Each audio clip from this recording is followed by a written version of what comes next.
Everyone, तो आप सभी की डिमांड में लेकर आ गई हूँ मैं एक न्यू सीरीज की स्टोरी लाइन काफ़ी ज़्यादा अच्छी है, बट वीडियो को एंड तक ज़रूर देखना, तभी आपको ये सीरीज अच्छी लगेगी।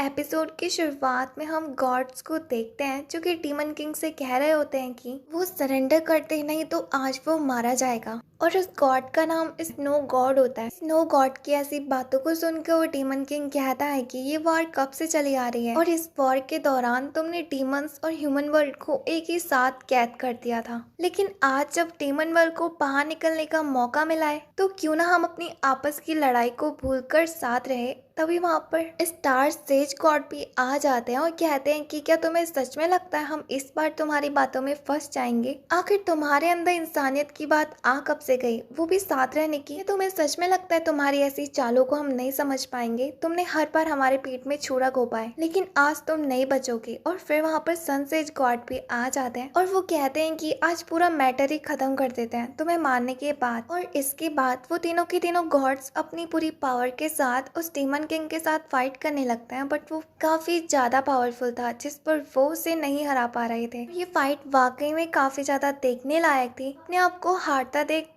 स्नो गॉड उन दोनों गॉड से कहते हैं कि लगता है अब टाइम आ चुका है मुझे अपने असली वेपन का यूज करने का। इसलिए अब वो उन दोनों को ही डीमन किंग का ध्यान भटकाने के लिए कहता है, जिस पर वो दोनों वही करते हैं। और इसी मौके का फायदा उठाकर स्नो गॉड अपनी फ्लाइंग इमॉर्टल स्वॉर्ड से उसके ऊपर वार करते हैं। अब जिस पर डीमन किंग भी उस स्वॉर्ड के ऊपर अटैक करता है, बट यहाँ पर हम देखते हैं कि डीमन किंग हार जाते हैं और अब उसकी स्वॉर्ड भी नीचे गिर जाती है। इसके बाद सीन शिफ्ट होता है जहाँ पर कि हम अपने मेन कैरेक्टर को देखते हैं जिसके पास वही स्वॉर्ड मौजूद थी। उसका नाम चेन लाओ होता है जो कि पेड़ में बैठकर आराम कर रहा होता है। दूसरी तरफ हम एक बंदे को देख जैसे कि कुछ चोर लूटने की कोशिश कर रहे होते हैं। अब उस बंदे के पास पैसे नहीं थे, इसलिए अब वो उसे मारने लगते हैं। तभी वहाँ पर चेन लाओ एक स्मोक ग्रेनेड को फोड़ देता है और वहाँ पर हीरो जैसी एंट्री लेता है। कहता है कि मुझे नहीं पता था मेरे स्मोक ग्रेनेड की बदबू इतनी गंदी है। उसे वहाँ देखकर सारे के सारे चोर काफी ज्यादा हैरान होते हैं। दूसरी तरफ वो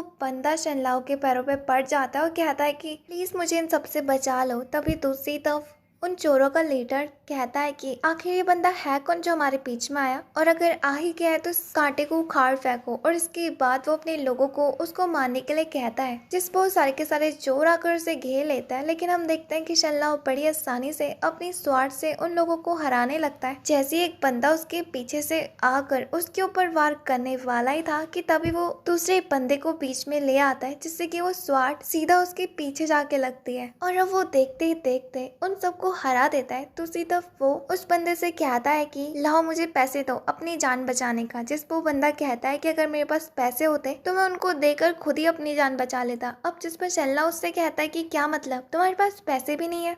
और जब वो ये बात बोल ही रहे होते हैं कि तभी एक चोर खड़ा होकर शल्लाओ के ऊपर अटैक करने वाला ही था कि तभी कुछ सिपाही आकर उसे मार देते हैं। उन गार्ड्स को वहां देखकर वो चोर डर के मारे वहां से भाग जाते हैं। दूसरी तरफ उनका लीडर कहता है कि हमारे रास्ते में आते हुए सारे कांटों को निकाल दो। और इसके बाद उसके बंदे कहते हैं कि अब हम इन दोनों का क्या करें, क्योंकि वो चोर तो भाग गए। जिस पर वो बंदा ऑर्डर देता है कि इन दोनों को भी मार दो। ये बात सुनकर शल्लाओ कहता है कि मेरे को क्यों मार दो, आखिर मैंने क्या करा है? वो लोग शी फैमिली के मेंबर्स होते हैं और उस बंदे का नाम त्यान हाओ होता है। वहाँ उन सबको अपने अगेंस्ट देखकर शनलाओ कहता है कि ठीक है, अगर तुम लोगों को मरना ही है तो तैयार हो जाओ मेरे स्वार्ड से मरने के लिए। इसके बाद वो उसके बंदों के साथ फाइट करता है, जिस पर कि वो उन्हें बड़ी आसानी से हरा देता है। शनलाओ को देखकर अब त्यान हाओ से पहचानने की कोशिश करता है और कहता है कि ऐसा क्यों लगता है कि मैंने इसे पहले कहीं देखा है, और इवन कि ये स्वार्ड भी सेम है। इसके बाद त्यान हाओ शनलाओ से उसका नाम पूछता है, जिस पर शनलाओ उसे मना कर देता है और कहता है कि तुमने गलती करी है, अगर तुम मरना नहीं चाहते हो तो मेरे सामने झुक, क्योंकि मुझे पूरा यकीन है कि मेरी 1/स्वार्ड से तो तुम 1 सेकंड में खत्म हो जाओगे। दूसरी तरफ उसके स्वार्ड का नाम सुनने के बाद उसे पता चलता है कि ये तो वांटेड लिस्ट में है। यहाँ दूसरी तरफ शनलाओ अपनी स्वार्ड के साथ उसके ऊपर अटैक कर देता है और अब उनकी फाइट यहाँ पर बराबरी की थी, बट हम देखते हैं कि शनलाओ अपने स्वार्ड से उसकी तलवार के 2 टुकड़े कर देता है। ये देखकर उसके बंदे कहने लगते हैं कि हमें यहाँ से भाग चलना चाहिए। ये देखकर त्यानाओ को काफी ज्यादा गुस्सा आती है और वो कहता है कि क्या तुम लोग गद्दार हो, तुम तो सी फैमिली के नाम पर एक धब्बा हो। और अब वो उन्हें पीटता है, जिस पर वो लोग शनलाओ के साथ फाइट करने के लिए तैयार हो जाते हैं। शनलाओ उनसे कहता है कि अब भी टाइम है, तुम सब सबके सब यहाँ से भाग जाओ, नहीं तो कोई भी नहीं बचेगा। तभी अचानक से उसकी स्वॉर्ड के अंदर से पर्पल फ्लेम आने लगती है और उसकी स्वॉर्ड काफी ज्यादा गर्म हो जाती है, जिस वजह से वो उसके हाथ से भी छूट जाती है। इसी मौके का फायदा उठाकर त्यानहाओ के गार्ड्स उसे पकड़ लेते हैं। ये देखकर त्यानहाओ उससे कहता है कि फाइनली तुम पकड़ आ ही गए, और अब वो अपनी इंटरनल फोर्स से उसके ऊपर एक खींचतान मारता है, जिस पर शनलाओ दूर जाकर गिरता है। लेकिन तभी अचानक से उसे अपनी बॉडी के अंदर कुछ चीज फील होने लगती है और अब उसके मुंह से खून भी आने लगता है। उसकी ऐसी हालत देखकर अब उसके बंदे उसे ले जाने लगता है। जाते जाते त्यानहाओ शनलाओ को वार्निंग देते हुए जाता है कि शी फैमिली के साथ तुमने दुश्मनी मोल लेकर बिल्कुल भी अच्छा नहीं करा। दूसरी तरफ शनलाओ को बिल्कुल भी यकीन नहीं हो रहा होता है कि आखिर उसके साथ हो क्या रहा है। अचानक से उसकी स्वॉर्ड के अंदर से एक फ्लेम आना और कई बार तो उसकी बॉडी के अंदर काउंटर अटैक्स भी होते हैं। आखिर हो क्या रहा है, और उसके बाद वो अपनी स्वॉर्ड को लेकर वहां से जाने लगता है। तभी वो बंदा उसके पास आता है और कहता है कि तुम्हारा बहुत बहुत शुक्रिया मेरी जान बचाने के लिए। जिस पर शनलाओ उससे कहता है कि मेरी नजरों के सामने से दूर चले जाओ और मुझे कभी यह एहसास मत होने देना कि मैंने तुम्हारी जान बचाई थी। उसी तो हम शी फैमिली का सीन देखते हैं जहाँ पर कि त्यानहाओ पहुंचता है, बट यंग मास्टर उसके ऊपर काफी ज्यादा गुस्सा होते हैं कि वो एक मामूली लड़के से हार के आ गया। जिस पर त्यानहाओ कहता है कि वो कोई मामूली नहीं था। अब जिस पर यंग मास्टर को गुस्सा आ जाती है और वो अपनी पावर से उसे दूर फेंक देते हैं और उसे एक वार्निंग देते हैं कि अगर उसने उस बंदे को नहीं मारा और अगर कोई भी मैस खड़ा करा तो वो मारा जाएगा। जिस पर त्यानहाओ उसकी बातों पे एग्री हो जाता है। इसके बाद हम एक लड़की को देखते हैं, इसका नाम नीर होता है और वो शनलाओ की पार्टनर होती है। यहाँ वो अपने लोगों से पूछती है कि क्या मैं पूछ सकती हूँ आखिर शनलाओ सुबह से गायब क्यों है। इस पर उसके लोग बताते हैं कि हमारे बिजनेस को एक बार फिर से शुरू करने के लिए वो सीमा सिटी में गया है, सिटी के बारे में इंफॉर्मेशन कलेक्ट करने के लिए और पता लगाने के लिए कि क्या हमारा बिजनेस वहाँ पर ठीक चल पाएगा। अब जिस पर नीर उससे कहती है कि क्या तुम लोगों ने उसे अकेला जाने दिया, तुम्हें पता भी है वो जगह कितनी ज्यादा खतरनाक हो सकती है। अब जिस पर उसके लोग बताते हैं कि आपको चिंता करने की जरूरत नहीं है, क्योंकि अगर उसे कोई भी खतरा दिखाई देगा तो वो हमें सिग्नल भेज देगा। अब जिस पर नीर उससे कहती है कि क्या तुम्हें वाकई में लगता है कि हम लोग तब तक उसे पहुंच पाएंगे बचाने के लिए, क्या पता वो सिग्नल देने से पहले ही मर गया। तो मुझे तो समझ में नहीं आता कि कोई भी यहाँ पे मुझे कुछ बात बताता क्यों नहीं है। यहाँ सीन शिफ्ट होता है जहाँ पर कि हम स्नो गॉड को देखते हैं जो कि वहां से जा रहा होता है कि तभी एक बंदा उसका रास्ता रोक देता है और कहता है कि मुझे नहीं पता था कि तुम्हारा जैसा बंदा जो कि हर टाइम डीमन के खून का प्यासा बना हुआ घूमता रहता है वो आज अचानक से सीमा सिटी में क्यों आया है। तो क्या मैं पूछ सकता हूँ आखिर अचानक से तुम्हारे यहाँ आने का रीजन। उस बंदे का नाम फेंग लियो होता है। स्नो गॉड उससे कहते हैं कि पहली बात मेरी तुमसे कोई भी दुश्मनी नहीं है, बट अगर तुमने ये चीज ठान ही ली है कि तुम्हें मुझसे फाइट करनी है तो फिर तैयार हो जाओ, लेकिन मैं तुम्हें अभी भी मौका दे सकता हूँ यहाँ से जाने का। अब जिस पर फेंग लियो उससे कहता है कि नहीं, मैंने तुम्हें इतने सालों तक ढूंढा है, आज तुम मुझे मिले हो तो मैं तुम्हें यहाँ से जाने कैसे दे सकता हूँ। तुमने मेरे भाई को मारा है और इसी का बदला आज मैं तुम्हारे खून से लूंगा। और ये कहते हुए वो उसके ऊपर अटैक करने के लिए जाने लगता है, लेकिन तभी स्नो गॉड अपनी एक ही पावर से उसे हरा देते हैं और वहाँ से चले जाते हैं। अब हमें सुबह का सीन दिखाया जाता है जहाँ पर कि शनलाओ सीमा सिटी में पहुंच चुका था और वो उस जगह को देखकर काफी ज्यादा खुश होता है क्योंकि वो जगह दिखने में काफी ज्यादा खूबसूरत थी और वो कहता है कि मैंने आज से पहले इतनी खूबसूरत सिटी कभी नहीं देखी। और जब वो सिटी को देखता है वहां से जा रहा होता है कि तभी वो बंदा जिसे कि उसने बचाया था वो उसे पहचान लेता है और उसका पीछा करने लगता है, जिस पर शनलाओ उससे दूर रहने की कोशिश करता है क्योंकि वो स्नो ड्राफ्ट था, यानी कि ये एक तरह का ग्रुप होता है जो कि लॉयल नहीं होते और दूसरी बात इनको मैजिक करना भी आता है और ये लोग काफी ज्यादा मतलबी भी होते हैं। अब जिस पर शनलाओ उससे पहले बात नहीं करता है, बट वो बंदा उसके कुछ ज्यादा ही करीब आने की कोशिश कर रहा था, जिस पर शनलाओ अपनी तलवार को उसके गले में रख देता और कहता है कि मुझे ऐसा क्यों लग रहा है तुम्हारे दिमाग में कुछ ना कुछ चल रहा है। जिस पर बंदा कहता है कि आखिर मैं आपके अगेंस्ट कोई चाल क्यों चलूंगा, आपने तो मेरी जान बचाई है और बस मैं इसी चीज को पे करना चाहता हूँ। तो जिस पर शनलाओ कहता है कि फिर निकालो पैसे। अब जिस पर वो कहता है कि मेरे पास पैसे नहीं है और मुझे लगता है कि शायद तुम सीमा सिटी में सबसे पहली बार आए हो तो मैं तुम्हारा गाइडर बन सकता हूँ। अब जिस पर शनलाओ उसकी बातों पे एग्री हो जाता है। अब यहाँ पर वो बंदा उसे अपना नाम बताता है, उसका नाम स्नो होता है। इसके बाद शनलाओ के कहने पर वो एक होटल की तरफ जाने लगते हैं। जब वो रास्ते से जा ही रहे होते हैं कि शनलाओ उससे एक मेंशन के बारे में पूछता है तो स्नो उसे बताता है कि वो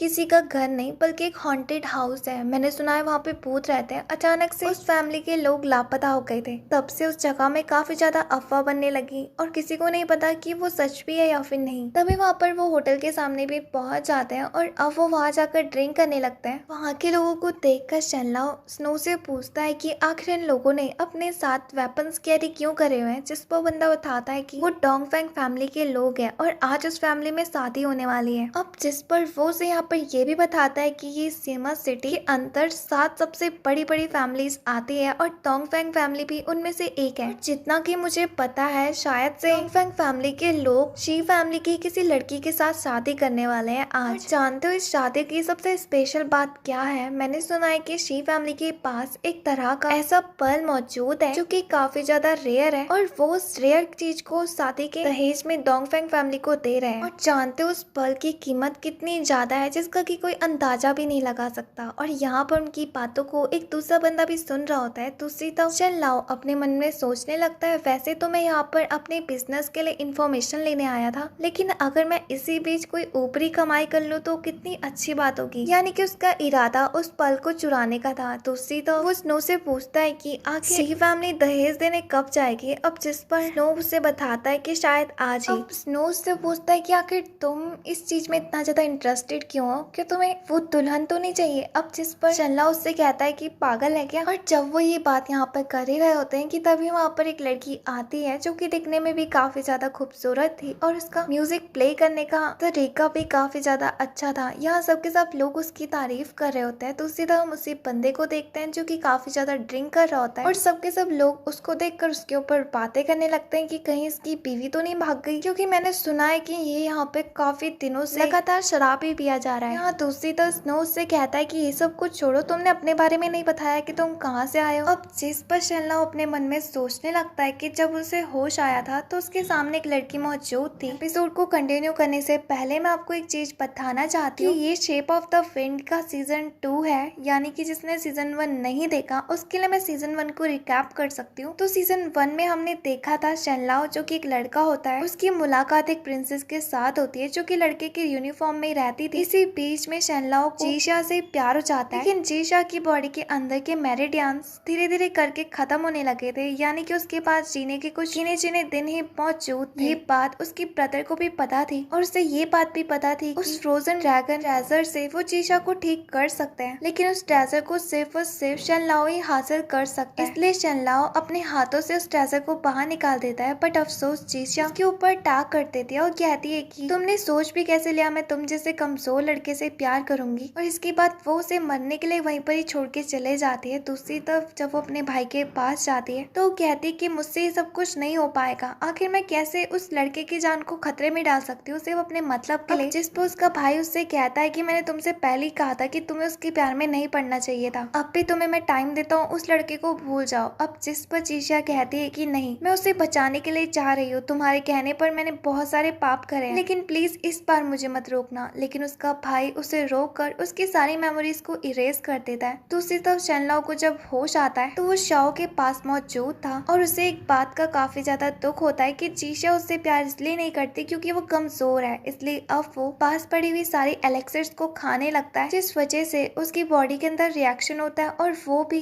अपने पास्ट लाइफ को पूरा भूल जाता है और उसकी मेमोरी भी इरेज हो जाती है। तो अब एपिसोड में हम देखते हैं कि शनलाओ हमें उसी दिन की बात बता रहा होता है कि जब उसकी आंख खुलती है तो उसके सामने शाओ मौजूद होती है जो कि एक लड़की होती है। और अब शनलाओ उससे पूछता है कि आखिर वो बेहोश कैसे हुआ और उसे कुछ भी याद क्यों नहीं है। तो जिस पर शाओ उससे झूठ बोलती है और कहती है कि उसके सर में चोट लगने की वजह से वो पूरी पुरानी बातों को भूल गया। वो यहाँ पर शनलाओ को इसलिए सब कुछ नहीं बताना चाहती थी क्योंकि वो भी उसे पसंद करते थे और वो नहीं चाहती थी कि वो वापस से जीशा को ढूंढे। लेकिन शनलाओ को ये बात जानने के बाद भी उसके सीने में एक अलग ही दर्द महसूस हो रहा था, जैसे कि वो सिर्फ आधा सच हो। लेकिन उससे ये बात सुनकर काफी ज्यादा अजीब लगता है कि शाओ उससे पसंद करती है, आखिर वो तो एक बड़े घराने की प्रिंसेस है और शनलाओ का स्टेटस उससे नहीं मिलता, इसलिए वो छोड़कर अकेले ही अपनी जर्नी में निकल जाता है जहाँ कर वो काफी ज्यादा ट्रेजर्स को ढूंढता है। तभी उसे एक ट्रेजर के सामने एक लड़की दिखाई देती है एक केव के अंदर, और वो और कोई नहीं बल्कि नीर थी। इसके बाद वो दोनों पार्टनर बन चुके थे, बट अफसोस शाओ ने उसे फिर से ढूंढ लिया था। और शनलाओ हमें ये भी बताता है कि इसके बाद जब भी उसने शाओ से दूर होने की कोशिश करी तो जैसे कैसे करके शाओ से हर बार ढूंढ ही लेती थी। और इस सीमा सिटी के बारे में भी उसको शाओ ने बताया था। सीन प्रेजेंट में शिफ्ट होता है, तभी वहाँ पर शी फैमिली की लोग भी आ जाते हैं बैंड बाजे लेकर, जो कि दहेज का सामान लेकर जा रहे थे। तभी शनलाओ की नजर त्यानाओ के ऊपर भी जाती है। वो कहता है कि इसका मतलब ये बंदा भी शी फैमिली का था, लेकिन आखिर वो इतनी भीड़ वाली और कड़ी सिक्योरिटी के अंदर से उस पल को कैसे चुराएगा, क्योंकि जब तक उनकी रैली वहाँ से नहीं निकल जाती कोई भी बंदा बाहर आना अलाउड नहीं था। सबको अपनी अपनी जगह में ही रहना था। जिस पर शनलाओ अब स्नो से कहता है कि मुझे इस जगह से बाहर निकलना है, हम दोनों बाद में उसी हॉन्टेड हाउस के बगल में मिलेंगे। जिस पर स्नो से कहता है कि क्या तुम मरना चाहते हो, अगर हम लोग पकड़े गए तो। अब यहाँ पर वो उसकी बातों पे एग्री हो जाता है और उसे एक मास्क देता है पहनने के लिए, जिससे कि उसे कोई ना पहचान पाए। जिस पर शनलाओ भी वही करता है। अब वो अचानक से सबको चिल्ला चिल्ला के बताने लगता है ये और कोई नहीं बल्कि वही वांटेड बंदा है, जिसके पकड़े जाने पर सबको 8000 गोल्ड कॉइन मिलेंगे। ये देखकर सबके सब लोग अब उसके ऊपर अटैक करने के लिए तैयार हो जाते हैं, क्योंकि वो वही पोस्टर वाला बंदा ही लग रहा था। और मास्क पहनने की बात तो डिट्टो। ये देखकर शनलाओ कहता है कि आखिर ये मुझे बचाना चाहता है या फिर मारना चाहता है। अब यहाँ पर वो लोग शनलाओ को पकड़ने के लिए उसके पास आने लगता है, लेकिन तभी अचानक से शनलाओ को अपनी बॉडी के अंदर एक अलग ही चीज फील होने लगती है, यानी कि उसे चक्कर आ रहे होते हैं। तो उसे पूरी बात समझ में आ जाती है कि स्नो ने ही उसे ड्रग कर चुका है और ये सब कुछ उसने जानबूझकर करा है मुझे फंसाने के लिए। शनलाओ जैसे कैसे करके उन लोगों से बचकर बाहर तो पहुंच जाता है, लेकिन अब वो सीधा शी फैमिली के हेड के कार्ड के सामने खड़ा था। ये देखकर शी फैमिली के हेड को काफी ज्यादा गुस्सा आती है और वो कहता है कि आखिर ये है कौन जो कि हमारे रास्ते के बीच में आकर खड़ा हो गया। और इसके बाद वो शनलाओ के ऊपर अटैक करता है, जिस पर कि शनलाओ बड़ी आसानी से उसके वार से बच जाता है और वो आगे भागने लगता है। लेकिन तभी वो त्यानाओ से भी टकरा जाता है, जिस पर त्यानाओ से पहचान लेता है और कहता है कि तो वही है। इसलिए अब वो लोग उसे घेर लेते हैं, जिस पर शनलाओ पीछे जाने की कोशिश करता है, बट पीछे से हेड ने भी उसे घेर लिया था। अपने आप को उस मुसीबत में फंसा देख शनलाओ कहता है कि अगर मैं आज इस जगह से बच गया मैं स्नो के बच्चे को जिंदा नहीं छोड़ूंगा। जिस पर त्यानाओ शनलाओ से कहता है कि तुम्हारे लिए यही अच्छा होगा कि तुम सरेंडर कर दो, क्योंकि हम लोगों ने तुम्हें घेर चुका है। अब जिस पर शनलाओ उससे कहता है कि अगर उस स्नो के बच्चे ने मुझे ड्रग नहीं करा होता तो मैं तुम सबको देख लेता। उसकी ऐसी बातों को सुनकर डोंगफेंग फैमिली का एल्डर अपनी पावर से उसके ऊपर अटैक करने के लिए तैयार हो जाता है। इससे पहले कि वो वार करता वहाँ पर कोई स्मोक ग्रेनेड फोड़ देता है, जिस वजह से वहाँ चारों तरफ धुआं धुआं फैल जाता है। इसी मौके का फायदा उठाकर शनलाओ वहाँ से चले जाता है। दूसरी तरफ एक सिपाही डोंगफेंग फैमिली के एल्डर के पास आता है और बताता है कि ब्राइड को किसी ने किडनैप कर दिया। जिस बात पर एल्डर को काफी ज्यादा गुस्सा आती है और वो अपनी पावर से वहाँ के स्मोक को साफ करते हैं और उस सिपाही के गला दबा के पूछने लगते हैं कि आखिर दुल्हन को किसने किडनैप करा और क्या हुआ। जिस पर वो बंदा बताता है कि उसे एक लड़का अपने साथ ले गया, उसने ग्रे कलर के कपड़े पहने हुए थे। अब जिस पर वो गुस्से में आकर उस कार्ड को भी तोड़ देते हैं। यहाँ दूसरी तरफ हम शनलाओ को देखते हैं, जो कि उस जगह से भागने में सक्सेसफुल तो हो गया था,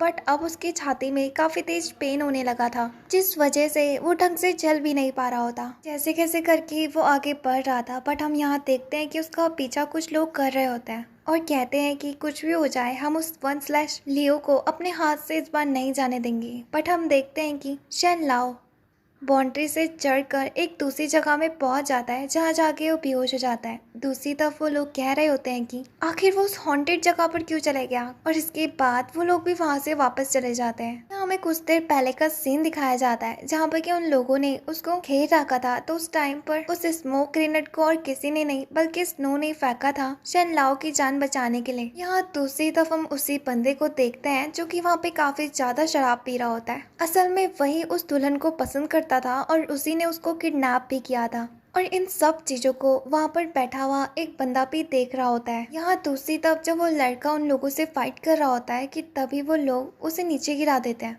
और इससे पहले कि वो तलवार लेकर उसे मार दे तभी वहाँ पर किसी के अटैक के वजह से उन सारे सिपाहियों की तलवारों के चूरे चूरे हो जाते हैं और वो एक ही बार में खत्म हो जाते हैं। अब हम उस लड़की को देखते हैं जो कि वहाँ पे म्यूजिक प्ले कर रही होती है। तभी वहाँ पर स्नो आकर स्मोक ग्रेनेड फोड़ देता है और आसपास पड़े सारे पैसों को इकट्ठा करके ले जाने लगता है। और जब वो सिक्के उठा ही रहा होता है कि तभी वो उस लड़की से भी टकरा जाता है। अब हमें शेन लाओ दिखाया जाता है जब उसकी आंख खुलती है तब तक काफी ज्यादा रात हो चुकी थी और वो अपने आप को उस जगह में पाकर काफी ज्यादा हैरान होता है क्योंकि वो जगह बहुत ज्यादा डरावनी दिख रही होती है। और जब वो खड़ा होता है तो उसके अंदर का दर्द भी बिल्कुल ठीक हो चुका था। ऐसा लग रहा था कि उसकी सारी की सारी चोटें हील हो गई हो। ये चीज देखकर उसे लगने लगता है कि कहीं वो मर तो नहीं गया। इसके बाद वो आसपास किसी को आवाज लगाने की कोशिश करता है बट वहाँ पर कोई भी मौजूद नहीं होता है। तभी वो उस जगह की तरफ जाने लगता है जहाँ से तेज ठंडी हवाएं आ रही होती है। ये देखकर वो कहता है कि अगर मैं मर चुका हूँ तो मुझे ये ठंडी हवाएं महसूस क्यों हो रही है। और जब वो थोड़ा सा आगे जाता ही है कि तभी वो नीचे गिर जाता है और जैसे वो ऊपर उठकर देखता है तो वहाँ पर एक लड़की होती है। वो उससे पूछती है कि क्या वो ठीक तो है। अब जिस पर शेनला उससे कहता है कि आखिर तुम यहाँ पे क्या कर रही हो, तुम्हें नहीं लगता एक लड़की का ऐसी अकेली जगह में रहना सेफ नहीं है। अगर तुम चाहो तो तुम मेरे साथ जा सकती हो, बस उससे पहले हमें यहाँ से निकलने का रास्ता ढूंढना होगा। पर क्या तुम्हें कुछ भी पता है इस जगह का नाम जिस पर वो लड़की कहती है कि ये शेन फैमिली का मेंशन है। शेन फैमिली का नाम सुनकर उसे याद आती है कि स्नो ने उसे बताया था ये जगह हॉन्टेड है और वहाँ काफी ज्यादा खतरनाक भूत भी रहते हैं। ये देखकर वो काफी ज्यादा डर जाता है। तभी अचानक से उसके साथ पैरानॉर्मल एक्टिविटीज भी होने लगती है, जिसके बाद वो उस लड़की के तरफ देखता है तो वो लड़की एक होस्ट में कन्वर्ट होने लगी थी। ये देखकर शेनलाओ की फटके चार हो जाती है और मदद मांगने लगता है। दूसरी तरफ हम स्नो को देखते हैं जो कि कहता है कि शेनलाओ ने तो मुझसे यही आके मिलने के लिए कहा था पर वो आया क्यों नहीं, कहीं वो मर तो नहीं गया। और ये कहकर वो रोने लगता है। तभी वहाँ पर शेनलाओ भी आ जाता है और कहता है कि मैं मरा तो नहीं हूँ बट तुमने मुझे मारने की पूरी प्लानिंग करी थी। और उसकी आवाज को सुनकर वो कहता है कि क्या तुम जिंदा हो या फिर भूत हो। अब जिस पर शेनलाओ उससे कहता है कि जानती भी हो तुम्हारी वजह से आज मैं एक भूत से मिलकर आया हूँ और मेरा मन तो इतना कर रहा है कि तुम्हें इतना मारूं कि तुम भी एक भूत ही बन जाओ। अब जिस पर शेनलाओ को ठीक देखकर स्नो रोने लगता है और कहता है कि मास्टर आप बिल्कुल ठीक हो।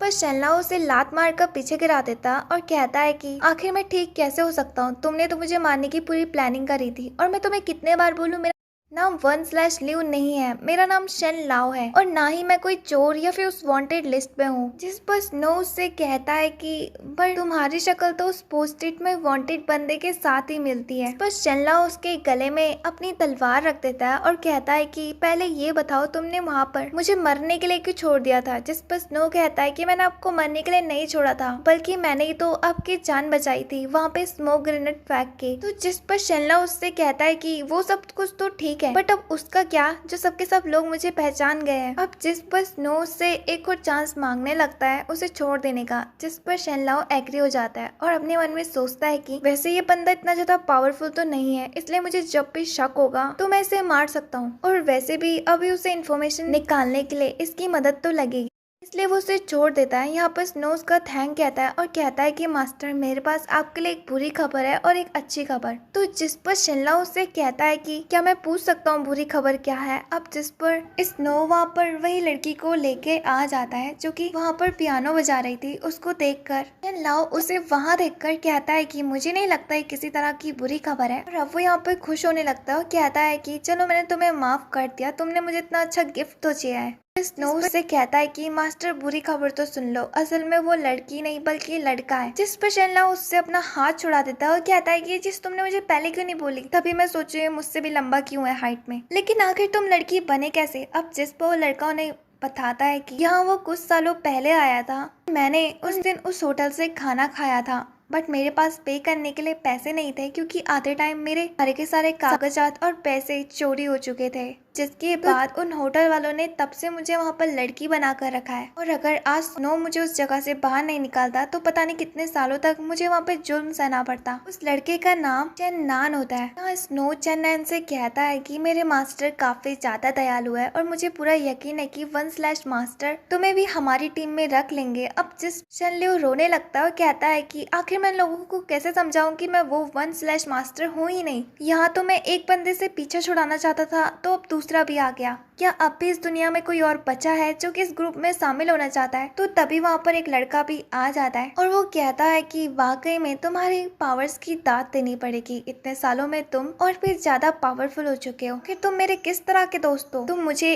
एक भी बार मिलने के लिए नहीं आए। जिस पर शनलाओ उससे कहता है कि अब आखिर तुम कौन हो और आखिर मेरे साथ हो क्या रहा है। और दूसरी तरफ वो बता रहा होता है कि तुम तो मेरे दोस्त हो वन/लियो। और यहाँ पर शनलाओ को काफी ज्यादा गुस्सा आ रही होती है कि आखिर क्या मैं सच में उस वन/लियो की तरह दिखता हूँ। और यहाँ वो लड़का कहता है कि मैं वन/लियो का दोस्त और मेरा नाम युवान है और उम्मीद रहेगी कि तुम लोग मुझे अपने ग्रुप में अच्छे से ट्रीट करो। यहाँ शनलाओ कहता है कि अगर इन सबको सच में यही लगता है कि मैं ही वन/लियो हूँ और वो लोग मुझे इतना अच्छा ट्रीट कर रहे हैं, तो क्यों ना मैं इन सब की मदद लेकर इन्फॉर्मेशन हासिल करूं और कुछ दिनों के लिए इनका बॉस बन के रहूं। लेकिन इस चीज से है भी क्या फायदा, क्योंकि बात करें चेन्नान की तो वो तो शक्ल से ही लगता है उसके पास कोई पावर्स नहीं होगी और स्नो से तो मैं क्या ही उम्मीद करूं। लेकिन बात करें युवान की तो शायद से इसके पास स्किल्स हो सकती है। और इसके बाद वो युवान से कहता है कि अगर तुम्हें मेरे ग्रुप में शामिल होना है तो तुम्हें अपनी पावर्स को दिखाना पड़ेगा। जिस पर युवान एग्री हो जाता है। अब यहाँ पर वो दोनों के दोनों आपस में फाइट कर रहे होते हैं, जहाँ पर कि युवान अपनी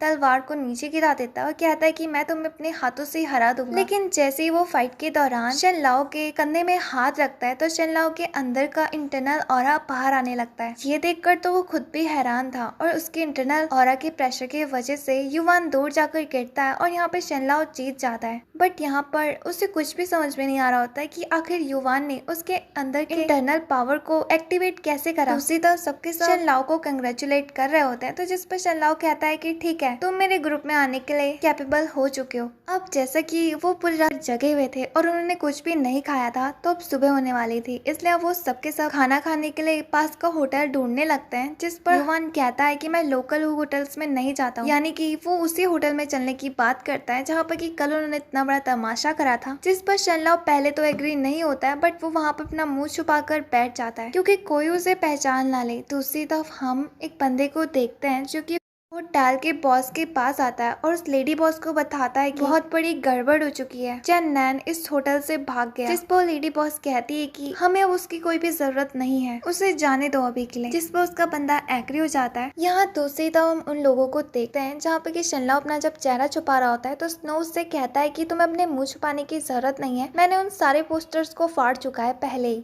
यहाँ जब वो सबके सब बैठे होते हैं टेबल में तो चेन्नन युवान को भी आकर बैठने के लिए कहता है। जिस पर युवान कहता है कि मैं तुम जैसे बंदरों के साथ बैठकर कैसे ड्रिंक कर सकता हूँ, इसलिए वो ऊपर वाले फ्लोर में जाने लगता है। ये देखकर शनलाओ को काफी ज्यादा गुस्सा आती है और वो कहता है कि आखिर बॉस ये है या फिर मैं। तो जिस पर युवान उससे कहता है कि अगर तुम बॉस हो ही तो तुम खुद ही से पे कर लेना। लेकिन शनलाओ के पास पैसे नहीं होते हैं, इसलिए युवान उसे कुछ पैसे देता है। ये देखकर तो शनलाओ को और भी ज्यादा गुस्सा आती है। यहाँ पर चेन्नन उससे कहता है कि ऐसी बात नहीं है कि वो दिल का बुरा है, असल में उसका स्टेटस हमसे भी ज्यादा है। वो होआ फैमिली से बिलोंग करता है जो कि रॉयल फैमिली में से आती है, यहाँ की फेमस 7 फैमिलीज में से। चलो छोड़ो, तुमने उसका नाम नहीं सुना होगा कभी भी, बट क्या तुम फेंगलियो को भी नहीं जानते जो कि पावरफुल स्वॉर्ड मास्टर है। अब जिस पर शनलाओ कहता है कि अब ये कौन है, तो वो लोग बताते हैं कि फेंगलियो काफी ज्यादा पावरफुल स्वॉर्ड मास्टर है, लेकिन अफसोस उसके बड़े भाई को स्नो गॉड ने मारा था जंग के टाइम पर। इसी बात का बदला लेने के लिए फेंगलियो ने स्नो गॉड से भी लड़ाई करी, बट अफसोस वो उसमें हार गया। लेकिन अच्छी बात तो ये है कि वो अभी भी जिंदा है। जिस पर शनलाओ कहता है कि अब स्नो गॉड कौन है। अब जिस पर वो लोग बताते हैं कि लगता है तुम्हें कुछ भी नहीं पता, और अब वो कहता है कि तुम्हें अब पूरी स्टोरी जाननी है तो फिर ठीक है। इसके बाद वो वहाँ पर सब लोगों के सामने ऐलान करता है कि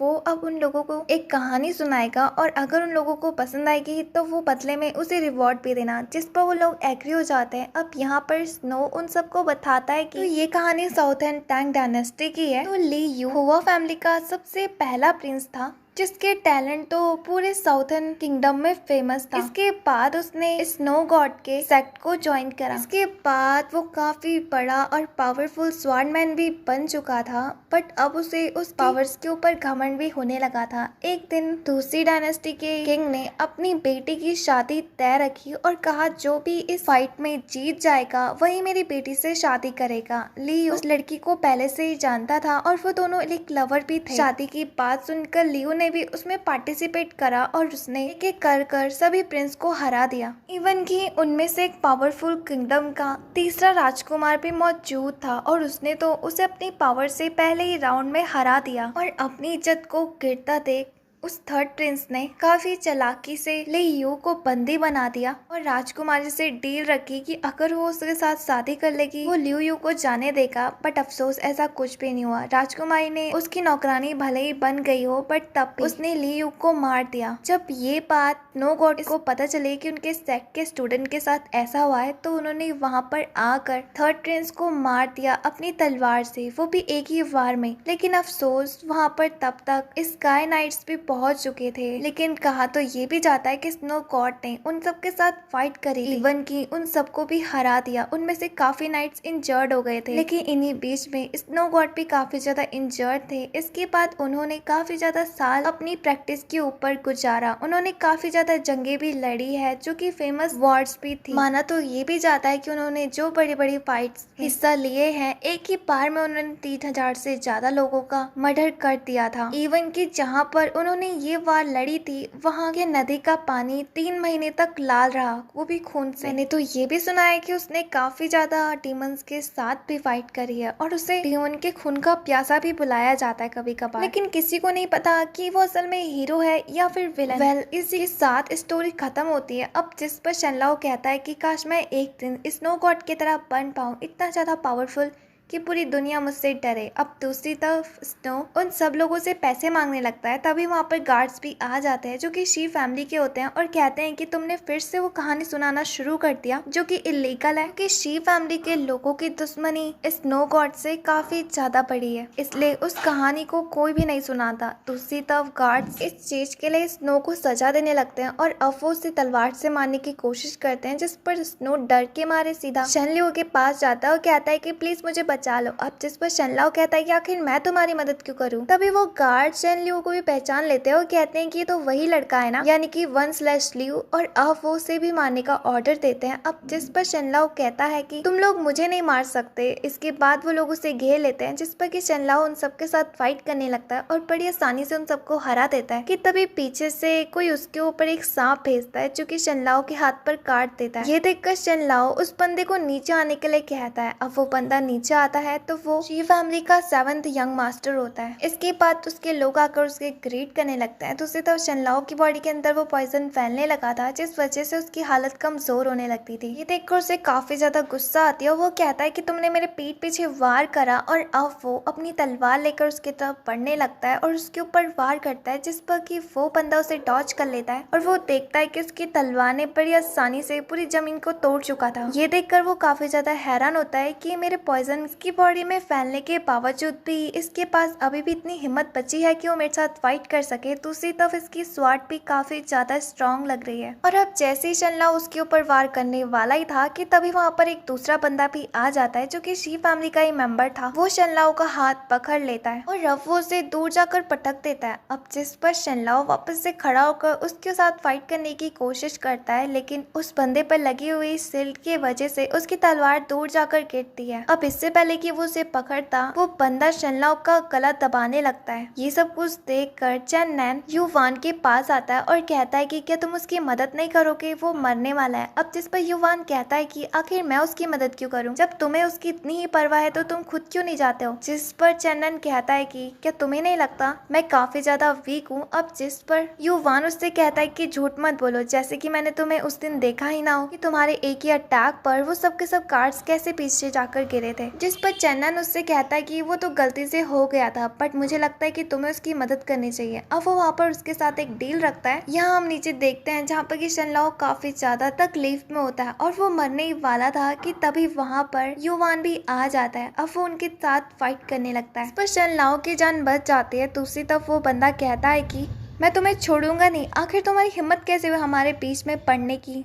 इसी के साथ इसका पार्ट 1 एंड होता है। उम्मीद है कि आपको पसंद आया होगा। वीडियो को लाइक करके चैनल को